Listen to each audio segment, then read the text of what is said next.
प्रिय भक्तों, बोले हनुमान जी महाराज की जय। भक्तों, आज हम इस चैनल के माध्यम से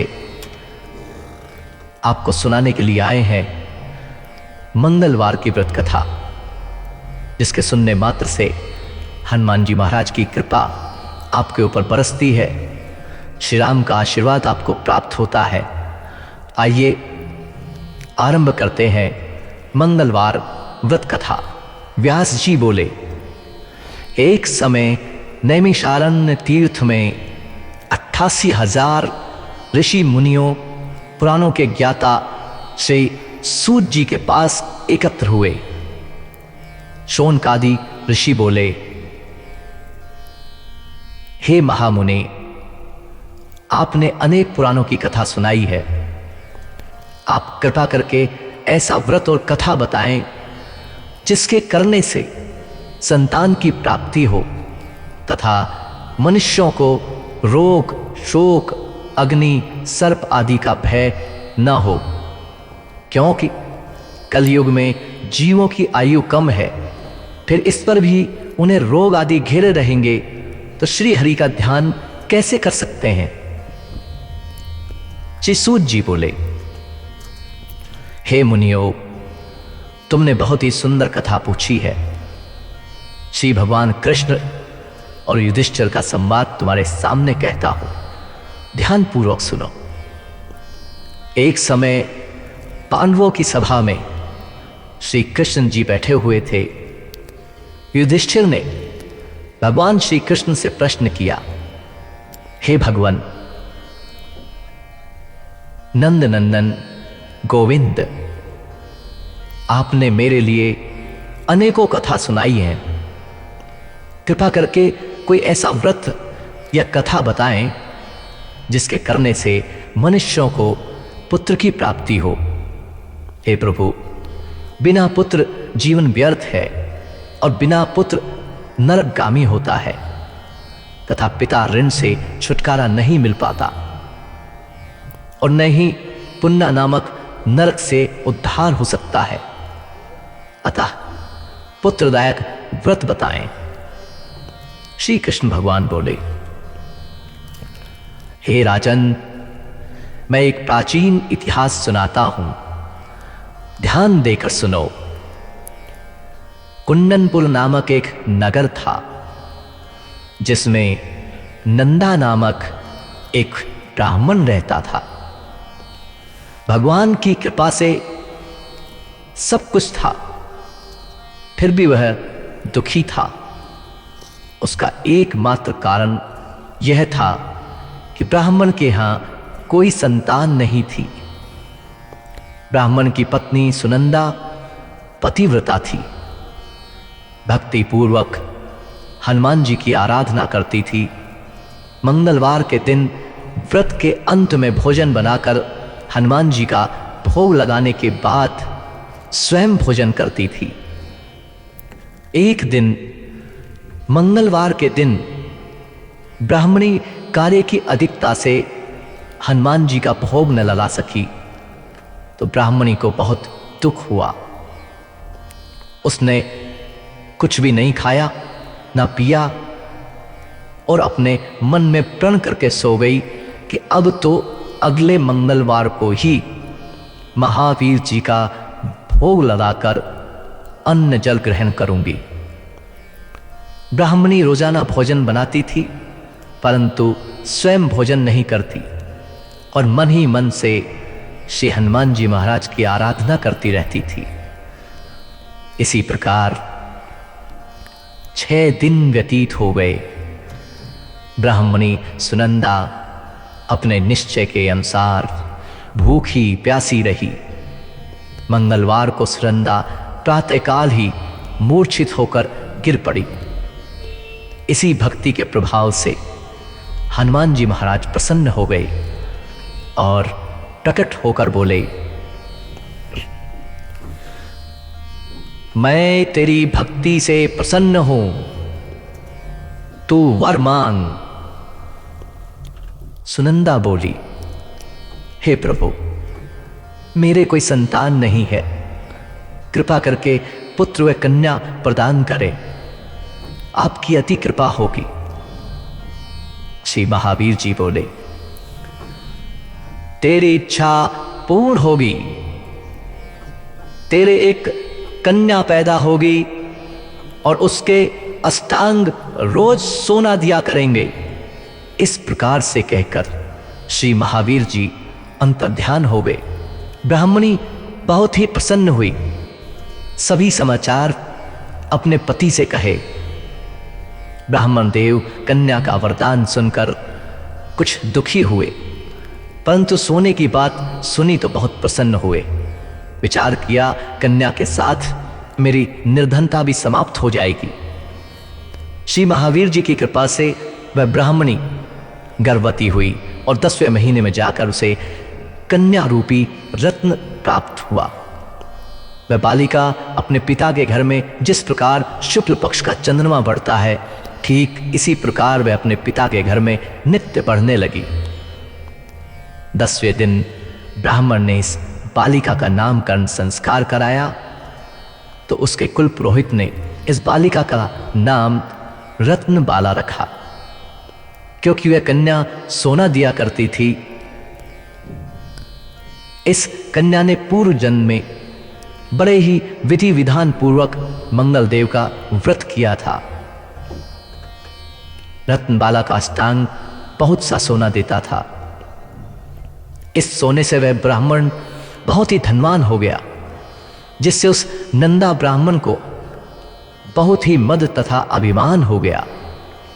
सुनंदा ने देखा कि उसकी पुत्री विवाह के योग्य हो गई, तो अपने पति ब्राह्मण देवता को अत्यंत प्रसन्न देखकर बोली, हमारी पुत्री रत्नबाला विवाह के योग्य हो गई है स्वामी, अतः आप कोई सुंदर तथा योग्य वर देखकर उसका विवाह कर दें, क्योंकि शास्त्रों की यही आज्ञा है।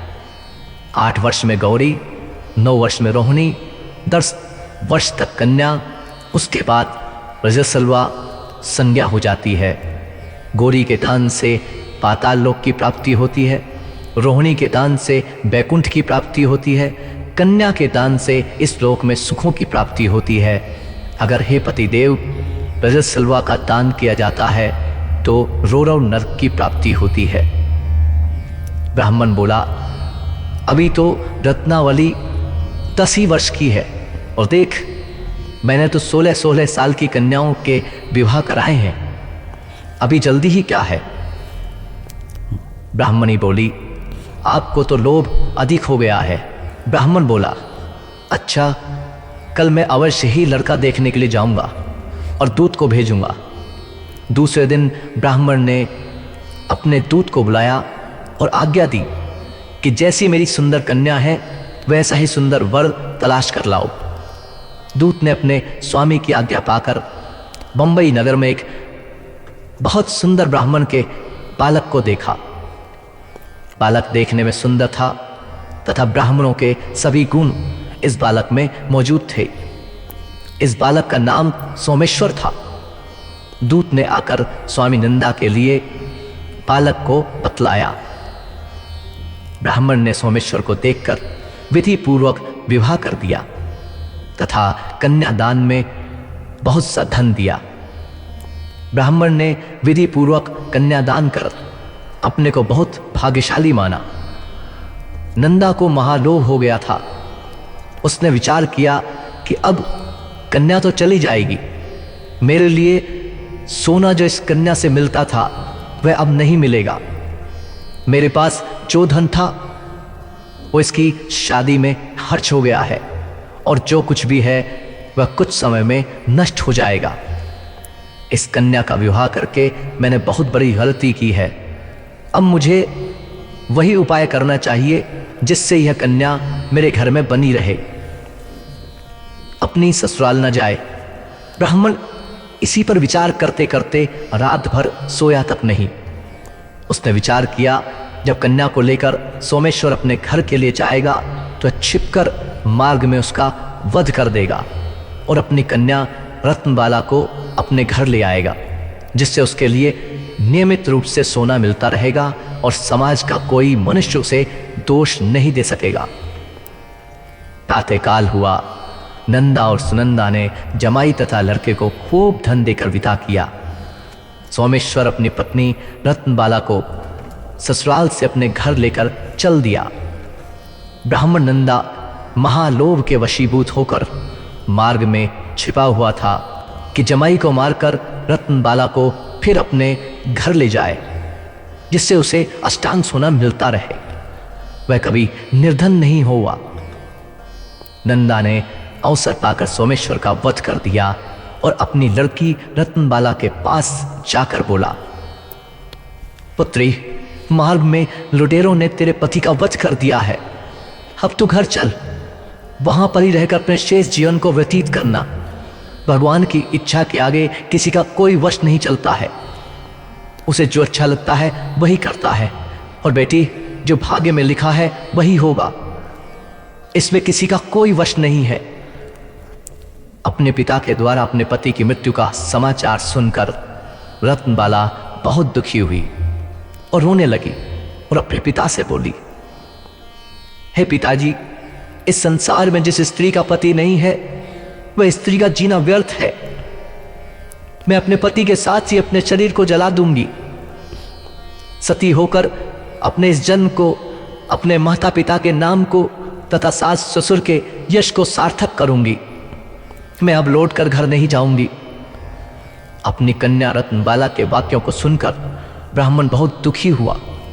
विचार करने लगा कि मैंने व्यर्थ ही इसका वध किया, क्योंकि रत्नबाला उसके पीछे अपने प्राण तक देने के लिए तैयार है। मेरे लिए धन अब प्राप्त होगा ही नहीं। मेरा तो दोनों तरफ से मरण हो गया। और यह सोचकर बहुत दुखित हो रोने लगा। सोमेश्वर की चिता बनाई गई। सोमेश्वर की पत्नी रत्नबाला सती होने की इच्छा से अपने पति के सिर को अपनी गोद में रखकर चिता पर बैठ गई।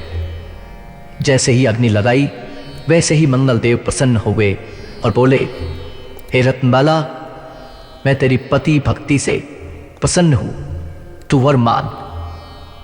रत्नबाला ने अपने पति देव का जीवन दान मांगा। मंगलदेव बोले, रत्नबाला, तेरा पति अजर, अमर और महाविद्वान हो जाएगा। और भी जो कुछ तेरी इच्छा हो वर मांग। रत्नबाला बोली, हे ग्रहों के स्वामी, यदि आप मुझ पर प्रसन्न हैं तो मुझे यह वरदान दीजिए कि जो आपका मंगलवार के दिन प्रातःकाल लाल पुष्प, लाल चंदन से पूजन कर आपका स्मरण करे, उसको रोग और व्याधि कभी न हो, उसका स्वजनों से कभी भी वियोग न हो, और सर्प, अग्नि तथा शत्रुओं का भय कभी न सताए। जो स्त्री मंगलवार का व्रत करे वह कभी विधवा न हो, अनेक पुत्र और पौत्रों की प्राप्ति हो। मंगलदेव तथास्तु कहकर अंतर्ध्यान हो गए। सोमेश्वर मंगलदेव की कृपा से जीवित हो गया।